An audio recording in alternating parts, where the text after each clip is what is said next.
दिमाग का इस्तेमाल कर पक्ष में करे परिस्थितियां। एक शेर जंगल में शिकार पर निकला था। एक लोमड़ी अचानक उसके सामने आ गई। लोमड़ी को लगा कि अब उसे कोई नहीं बचा सकता है, लेकिन उसने हार नहीं मानी और अपनी जान बचाने के लिए एक तरकीब सोची। लोमड़ी ने शेर से कड़े शब्दों में कहा, तुम्हारे पास इतनी ताकत नहीं कि मुझे मार सको। ये सुनकर शेर थोड़ा अचंभित हुआ।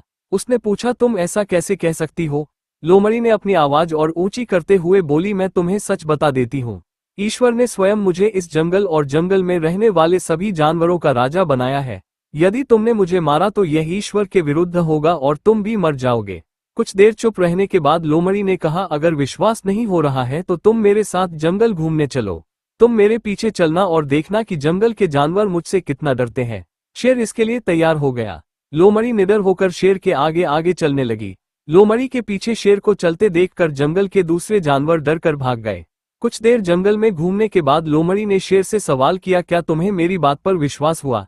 कुछ देर चुप रहने के बाद शेर ने कहा, तुम ठीक कहती हो, जंगल की राजा तुम ही है। परिस्थितियां कितनी भी विपरीत क्यों न हो, हम अपने दिमाग का इस्तेमाल कर उसे अपने पक्ष में कर सकते हैं। हमारा दिमाग प्रोग्राम के आधार पर काम करने वाला कंप्यूटर नहीं है। दिमाग को आउट ऑफ बॉक्स सोचने की क्षमता है। हर समस्या का समाधान तलाशने की ताकत है। ये तभी संभव होगा जब हम विपरीत परिस्थितियों में भी अपना धैर्य बरकरार रखेंगे।